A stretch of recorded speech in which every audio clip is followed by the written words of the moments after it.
ரட்சிக்கப்பட பரவாயில்ல, அவன் ஆலோசனை வேணாம்.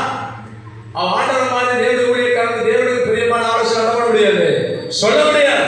அதனால 1வது சங்கீதம் 1வது வசனத்துல அன்காட்லி பீப்பிள்கிட்ட என்ன செய்யாத, ஆலோசனை கேட்காது. ப்ளீஸ் ஆண்டவர் சமூகத்தில் இப்போ உட்காரு, ஜெபம் பண்ணு. ஆண்டவரே எனக்கு நல்ல ஞானம், நல்ல ஆவியை உணர்வை கொடுக்கிற ஆவியானவரே எனக்கு நல்ல ஆலோசனை கொடுங்க. ஆண்டவரே நல்ல ஆலோசனை தாரும் அப்படின்னா ஆண்டவர் நம்ம என்ன வாசித்து போல அவர் உன் மேல கண்ணை வைத்து என்ன பண்ணுவார், ஆலோசனை சொல்லுவார். நீ நடக்க வேண்டிய வழியை உனக்கு போதிப்பார், நீ செய்ய வேண்டிய காரியத்தை உனக்கு செய்ய சொல்லுவார்.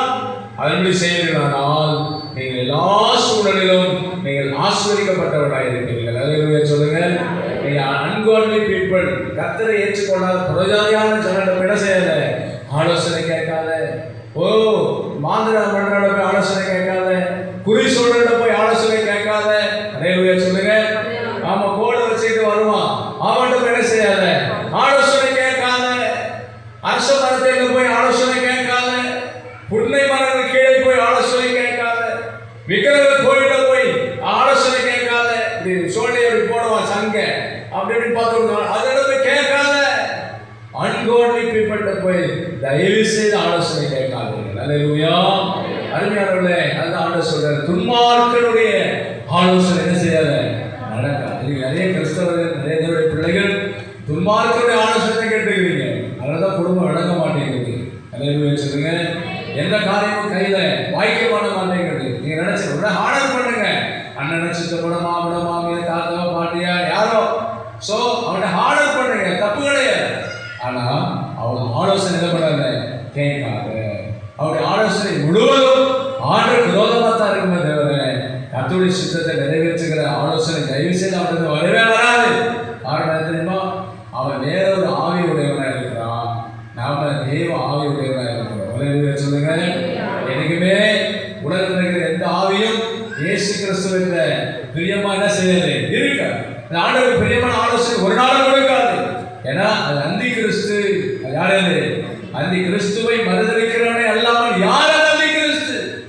அப்ப அப்படிப்பட்ட அந்தி கிறிஸ்து மக்கள்கிட்ட போய் என்ன செஞ்சிருக்காரு, போயிட்டு ஆலோசனை கேட்காத. அல்லேலூயா. ஆண்டவருக்கு எவ்வளவு ஆலோசனை சொல்லுகிறவர், உன் மேல கண்ணை வைத்து ஆலோசனை சொல்லுகிறவர். என்ன அற்புதமான வசனம் அது தெரியுமா? சங்கீதம் 32வது சங்கீதம் 8வது வசனம் மீண்டும் வாசி பார்க்கலாம்.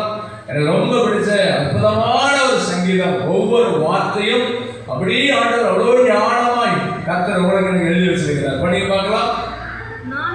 நான் உனக்கு போதித்து நீ நடக்க வேண்டிய வழியை உனக்கு காட்டுவேன், நான் உனக்கு போதிப்பேன். அல்லேலூயா.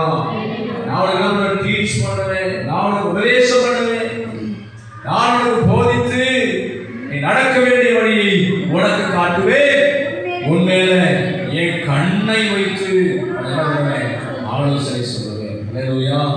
ஆலோசனைக்கு வர இடத்துல நீ கர்த்தரை தான் பிரியப்படுத்துமே தவிர எந்த மனுஷனை என்ன செய்யக்கூடாது, பிரியப்படுத்த கூடாது. சொல்லுங்க. தேவனிடமா ஆண்டவரிடமா ஒரு மேலானவர்கள், ஆண்டவரிடமா உனக்கு ஆலோசனை சொல்லுகிறவர்கள், கர்த்தரிடமா உன் மேல அன்பு வைத்து உனக்கு செய்ய வேண்டிய காரியத்தை செய்ய சொல்றவங்க இருக்கிறாங்க. நிறைய ஆண்டவராக இயேசு கிறிஸ்து தான் அவரிடத்துல ஆலோசனை அதிகமாக இருக்கிறது. ஆமென்.